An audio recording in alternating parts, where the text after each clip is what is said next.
Well, Jim, it appears that the Turner networks are very happy with AEW right now. They could fall in shit and come out smelling like a rose. Is this beginner's luck or just the luck of the contract? I think it's it's hard when you phrase it like that. It's cheap programming for TNT and now TBS. They get a big raise. I read 8 figures, so they get $10 million to move to the other network. Well, they didn't get a 8-figure raise. They're getting 8 figures. They were getting 7 figures. Now they're getting 8. They didn't get an 8-figure raise. Excuse me. I didn't read everything. I'm willing to be corrected on that, but that's the way I read it was, yes, they're getting more money and they're getting more shows, but Tony Khan was teasing this. If you go back and look at some of the comments since this whole hockey deal came up and everybody started panicking about where the hockey deal was going to go, and NXT moved to Tuesday to prepare for the hockey deal on Wednesday, and then they didn't get it. Their parent company didn't get it, the networks. Instead, it goes to the Turner networks. So now AEW has to move nights.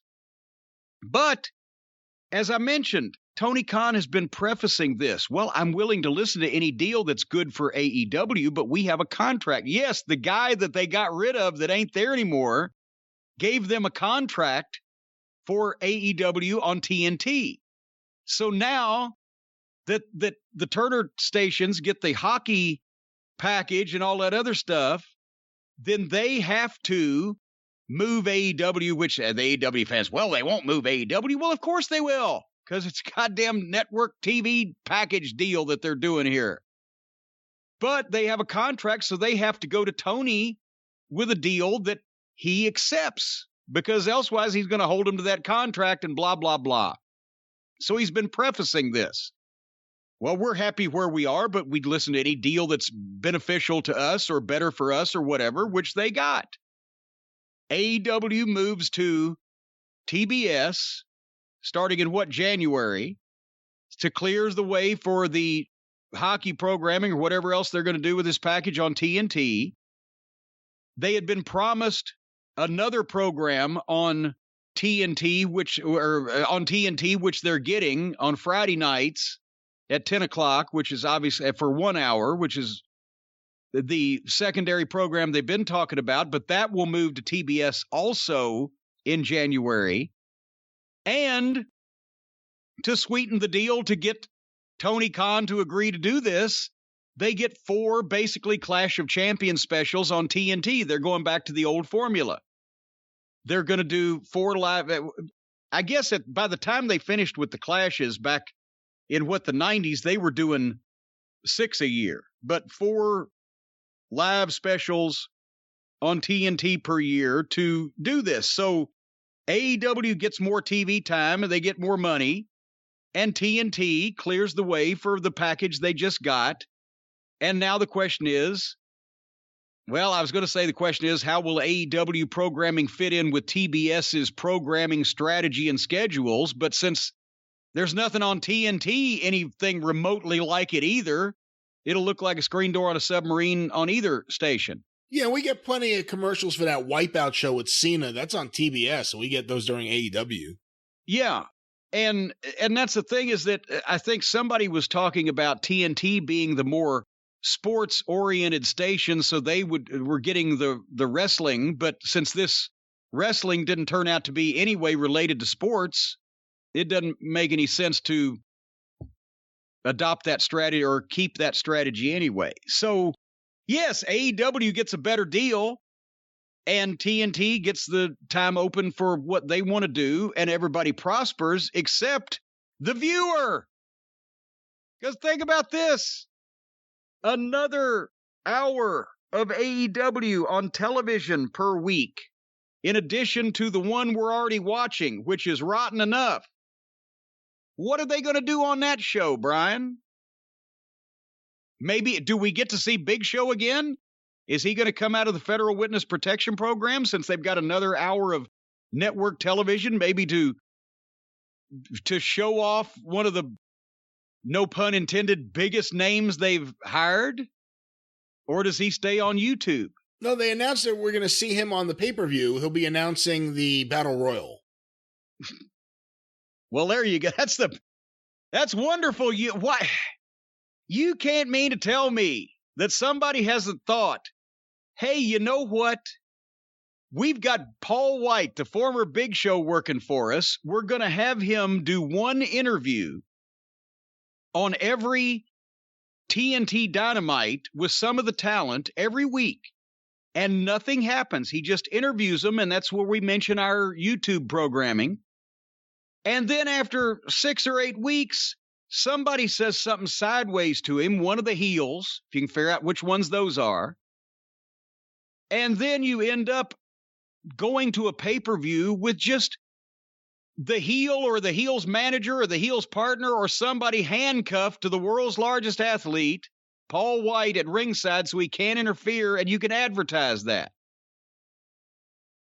Anyway, point is, what are they going to do on another 1-hour show? So what I did was I went and I looked at the results on the internet for all the world to see of their most recent Dark taping. That's what they call their YouTube program, AEW Dark, right? That's the original one, and then the one with the Big Show is Dark Elevation. Well, Elevation. Well, they taped for their AEW YouTube programming, whatever the fuck. I figure, well, maybe if that's the case, if they're going to have another hour of national television, they'll put some of these matches on TV, since they better, because they're going to need to fill an hour. So let's see what some of these matches are that we've been missing on YouTube when everybody talks about, oh, you got to watch YouTube to really understand all of the developments. You want to know these matches, Brian? I thought you were just going to start telling me, because who would want to know? But rhetorical. I'm asking you. I am curious. I'm curious. If you would say no, I wouldn't force you. So this is Dark? So this is one episode of Dark? Well, I guess this is on the internet, AEW Dark results. Taz and Excalibur commenting on the action. Jon Moxley and Eddie Kingston versus Milk Chocolate. Who's Milk Chocolate? I don't know. The description is, Mox and Eddie came through the crowd and wasted no time. Eddie cut Justin Roberts off and attacked members of Milk Chocolate. And then they executed the double team finisher in 38 seconds. Next match. Dark Orders, Pizzeria Uno, Allen 5 Angels, and Colt Cabana versus Spencer Slade, Cole Carter, and Andrew Palace. Apparently, the minions of the Dork Order defeated the other folks in that one. Lance Archer defeated Angel Fashion. Hold on, we're still going here. Got to get to the next page. The Factory. Used to be the Nightmare Factory. The Factory with Anthony Ogogo. So apparently this was Solo and Comarato with Ogogo. Defeated Ryzen, Jake Logan, and Rick Recon. Let's see. Sounds like Ranger Ross's partner that he never had. Rick Recon. Rick Recon. Rick Recon and Ranger Ross. Apparently, Caesar Bononi, Caesar Romero, Ryan Nemeth, Peter Avalon, and J.D. Drake were involved in a hilarious backstage segment. The Varsity Blondes with Julia Hart defeated Jalen Brandon and Trayvon Jordan. Diamante defeated Willow Nightingale. These are some fucking star-packed matches. Dante Martin defeated Aaron Fry. Nyla Rose defeated Ashley D'Amboise. D'Amboise? D''Amboise. D'Amboise. Maybe D'all are boys. I don't know. Apparently this got an F grade from the people grading this match. Here's the aforementioned Cesar Romero and Ryan Nemeth with Peter Avalon and J.D. Drake. So the job guys have duplicate managers and seconds. They took on Liam Gray and Adrian Alanis. And apparently that's the way that Cesar Romero and Ryan Nemeth were able to get a win, by defeating people that were apparently taken out of a local fucking daycare center. Chris Statlander with the Best Friends and My Little Dog Pockets. So the babyface has 3 men managers to take on poor little Julia Hart, who's also a babyface. And of course, Julia Hart got beat because she might be worth something to the Varsity Blonde. So let's cut her off at the knees. Well, Jungle Boy defeated Marty Casas, who apparently wasn't cautious enough. Red Velvet and Big Swole with Kylin King defeated the MK Twins. Is this whetting your appetite for more AEW programming? No. Okay, J.D. Drake with Ryan Nemeth, Cesar Romero, and Peter Avalon took on the Dork Order's Preston 10 Vance with Evil Uno, Alan 5 Angels, and John Silver. So each one of these guys had 3 managers. And apparently, 10 beat Drake. Oh, wait a minute. I don't have my piece of paper I used to have for the team names for Jelly Nutella and Sunny Kiss. But they wrestled the Acclaimed. I've actually seen all of these people on television before. That's amazing. I didn't even realize they were still teaming up. We haven't seen them on the main show, other than Sunny Kiss at ringside. Yeah, well, somebody smart. But this was a way for the Acclaimed to get a win over, I guess, people that are breathing, and that's what happened. And then Bear Bronson took on Brian Cage and was defeated. And Powerhouse Hobbs with Hook took on Mike Seidel and defeated Mr. Seidel. That was the name of that tune. We got to watch more YouTube if these kind of quality main event matches are being spread around just willy-nilly at random, Brian. So now they're going to do another hour of national television when, besides the TV show they already do, this is what they got left over. Well, maybe they look at the YouTube show a little differently. Those are a lot of the people you don't see on TV. Maybe it's, we're giving some of these people experience. We're not putting this on TV. We're letting you watch. It's kind of the C show, the D show. It's the Kansas City to World Championship Wrestling. Here's an idea. They got a wrestling school.